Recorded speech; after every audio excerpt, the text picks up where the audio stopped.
Good morning, praise the lord. ફરીને એકવાર આજના દિવસની ભેટને માટે ઈશ્વરનો આભાર માનતા આવો આજનું વચન જોઈએ.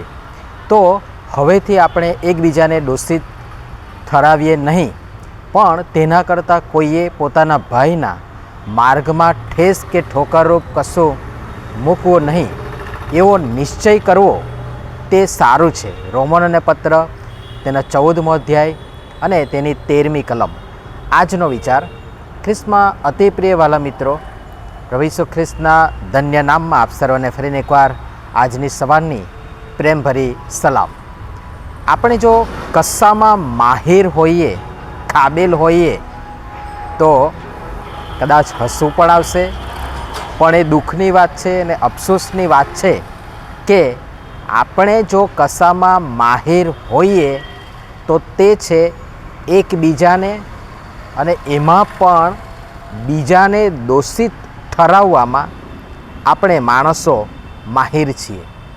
કશો પણ વિચાર કર્યા વિના, જાત તપાસ કર્યા વિના, જે તે વ્યક્તિનો અનુભવ કર્યા વિના ઘણી વાર આપણે તેને દોષિત ઠરાવી દઈએ છીએ.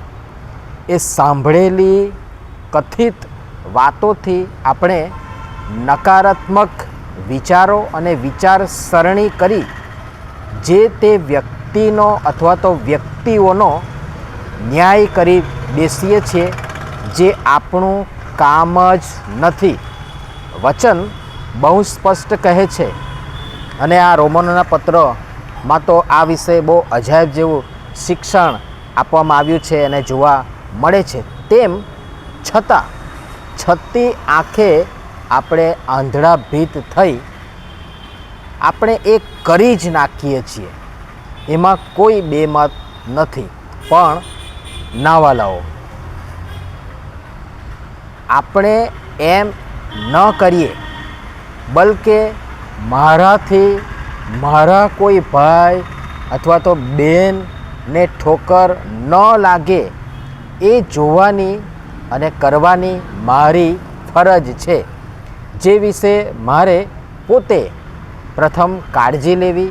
હા, અતિ ઉત્સાહમાં આવી આપણે નિર્ણય તો લઈ બેસીએ છીએ અને નિર્ણય કરી નાખીએ છીએ અને નિર્ણય કે નિશ્ચય કરીશું કે હું હવે કોઈને ઠોકરરૂપ નહીં બનું, પણ બીજી જ ક્ષણે તક અથવા તો મોકો મળતા આપણે આપણું પોત પ્રકાશીએ છીએ.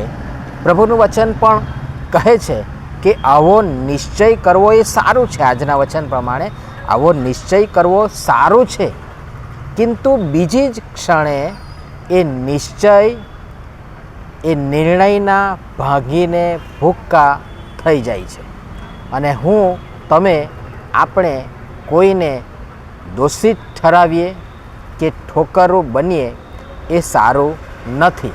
અફસોસ છે અને દુઃખની વાત છે. જો મારાથી કોઈને ઠોકર વાગે છે તો અફસોસ છે મને. જો હું કોઈને જાણ્યા મૂક્યા સમજ્યા વિના સાંભળેલી ખોટી વાત માત્રથી તેને દોષિત ઠરાવું અથવા તો તેનો ન્યાય કરી બેસું તો એ સારું નથી, એ ખોટું છે. દેવનું વચન કહે છે, જુઓ, આપણે સર્વએ દેવના ન્યાયસ્થાનની આગળ ઊભા રહેવું પડશે. આપણે સર્વએ, એમાં બધા જ આવી જાય. આપણ દરેકે પોતાનો હિસાબ દેવને આપવો પડશે. આપણે બધાએ, કોઈ બાકાત રહેશે નહીં. અને માટે બહુ કાળજી રાખીએ અને હવેથી આપણે એકબીજાને દોષિત ઠરાવીએ નહીં, બીજાને દોષિત ઠરાવીએ નહીં, કોઈનો ન્યાય કરીએ નહીં, કોઈને ઠોકરરૂપ બનીએ નહીં ને હવેથી આપણે એકબીજાને દોષિત ઠરાવીએ નહીં કે કોઈને ઠોકરરૂપ બનીએ નહીં. અને પ્રભુ આમ કરવાના માટે આપણ સર્વને તેમની કૃપા આપો, સહાય તથા મદદ કરો. આમીન. ધન્યવાદ.